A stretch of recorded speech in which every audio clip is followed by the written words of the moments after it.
Welcome to the Fermented Homestead. If you're new here, my name is Anna, and on this channel, I'm sharing our journey of learning how to turn our home into a homestead. Welcome to day 19 of the Every Bit Counts Challenge, and today I'm going to be converting it's a bean potato soup into a canning recipe. And if you remember last night, we soaked our beans. They're in a pot here, and we need to rinse them out, and we need to clean that first. So bringing you along for all the reality. And so with the beans, I soak them with the vinegar. That's the suggested way to do it for a lot of people in order to reduce a lot of the digestive distress that can come from beans. And I wanted to share with you guys something really interesting, because I don't consume beans for a long time. I have not canned beans since 2017. So all of this is renewed for me. Or I should say I haven't canned them in like a bean form. All right.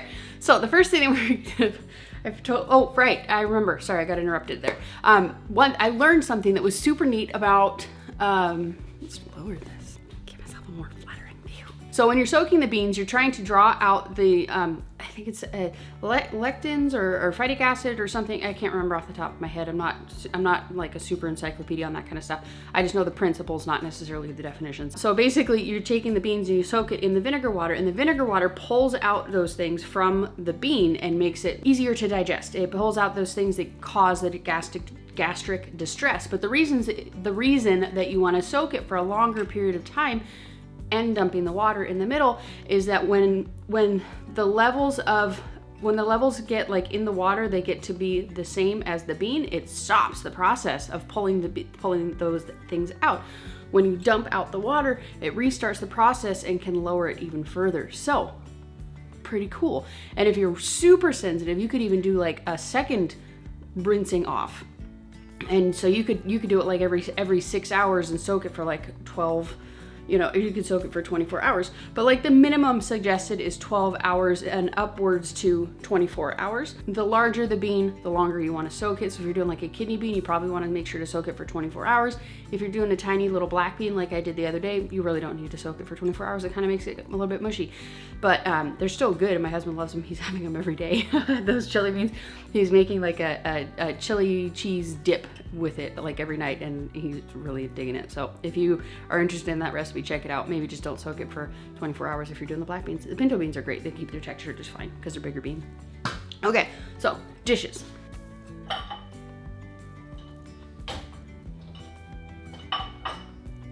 Everything is cleaned. Dishes are done. Now we're gonna soak our beans. Rinse the beans, I mean.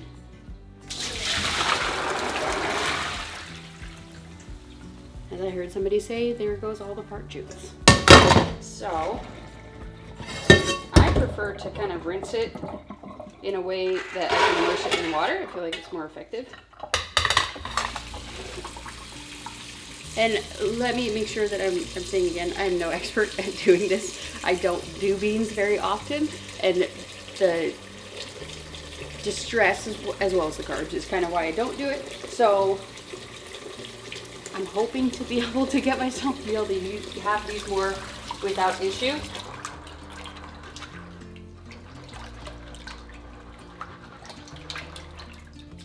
I'm just gonna do this a couple times. The nice part about Great Northern beans is they are very low on starch, so they tend to not be an issue for a lot of people who may be kind of sensitive to carbs and stuff like that.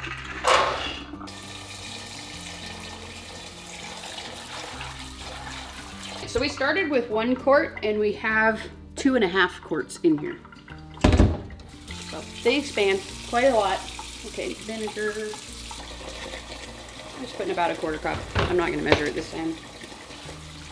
Now we're just going to leave this until this afternoon. We're going to come back and actually make our recipe.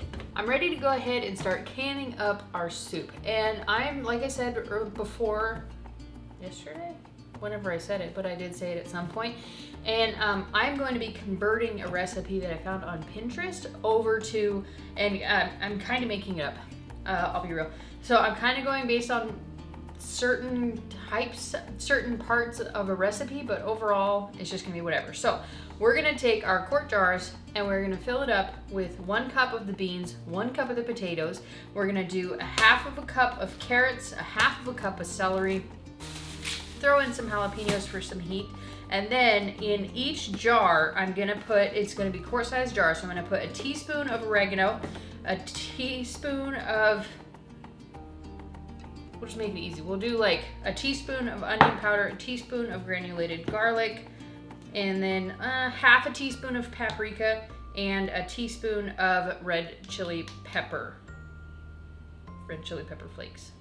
So that's kind of the principle of it. So let's go ahead and get into actually cutting the stuff up. I am going to make a canner load of this. Depending on how much beans we have left over is gonna be the sole deciding factor if I bother for either a second canning session or coffee's ready, or if we're just gonna turn the rest into dinner. We'll just see how much we have left over. So let's get into this. And we'll just let this cook together. When my water comes to a boil, I'm gonna cook 1 pound of pasta.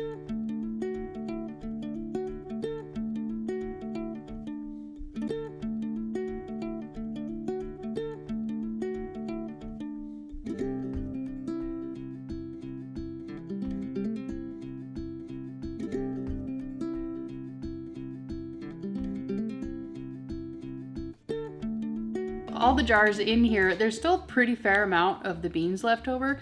So I'm not sure, and I'm out of celery. But my kid's at the store, so he's gonna pick up some celery and some more jalapeños for me. So I haven't decided if I'm gonna make it for dinner or if I'm gonna do another smaller kind of canning load, because there's not enough for a full load in the canner. So anyways, so we made sure that pipe was clear. We made sure this thing toggles. We got everything in here. We're gonna be rocking and rolling. We're gonna can this for oh gosh, almost said the wrong word there. 90 minutes, an hour and a half. And that is because we're canning it for the highest timed ingredient in the canner, which is the beans at 90 minutes for quart-sized jars. So that's what we're gonna do. This is not in any way, shape, or form a canning tutorial. I'm sure you could see it was very brief. This is more an Every Bit Counts challenge video, and I'm just showing you what I'm actually putting up for the day. So, I'll see you back here for the next thing.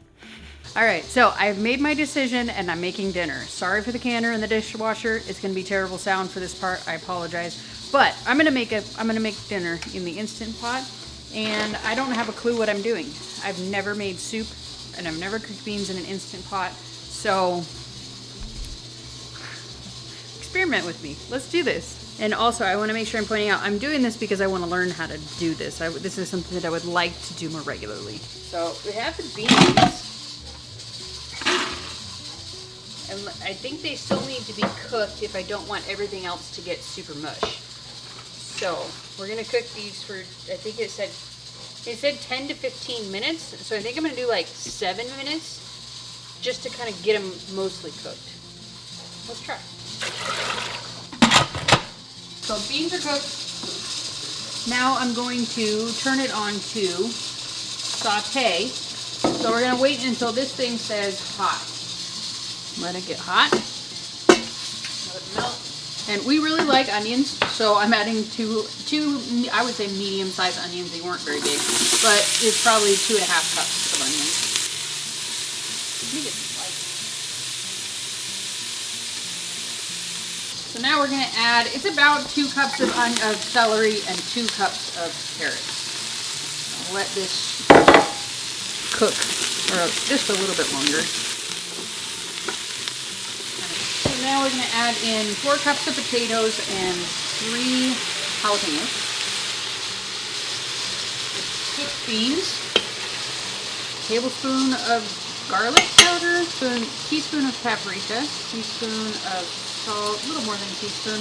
The broth is salted, so I'm not going to add a bunch of salt. Basically a tablespoon of oregano. And then our home canned broth.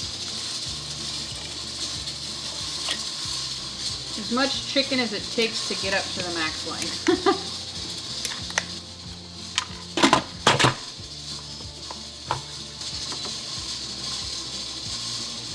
We cooked this for the 7 minutes, and it has been past the 10 minutes past, so now we're gonna go ahead and release it. So that only took about 5 minutes to release. Ooh, it's still boiling away. We're just gonna take it as much as we can out of here, and we're gonna blend it up. And that'll help get the soup a lot thicker. So let's go ahead and pour this back in here. Stir it up. Needs more salt and more heat. Like that much more salt. And oh gosh, see, this is why you pour it into a lid first and not directly into the pot. And like that much cayenne. You know what I forgot? Pepper. I didn't put any pepper in here at all. We're gonna add in a splash of some lemon juice. So I kind of feel like I just want a little bit more flavor, like just, it's kind of bland. Which I know it's bean and potato soup, so maybe it's meant to be bland, but I'm gonna add in maybe like a teaspoon of ginger powder. I think that might kick it up a notch. I think that did it. I think that's the winner. All right, so I think I'm gonna go ahead and head out. I'm gonna eat some dinner, and I will bring you guys along tomorrow and show you the results of the fly in my face.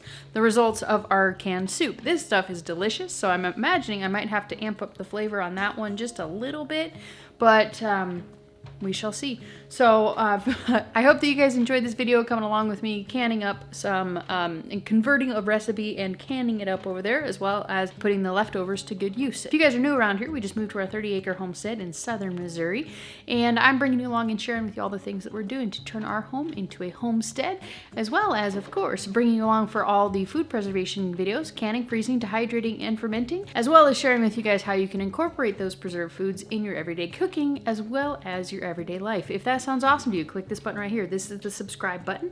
This is what tells YouTube that you want to come back here. Up here is a video that Mr. Google Pants thinks that you're going to enjoy. This here is my last Every Bit Counts challenge. I believe it is rendering suet. And then up here is my Every Bit Counts challenge playlist. Make sure you check that one out for all the awesomeness since the beginning of August.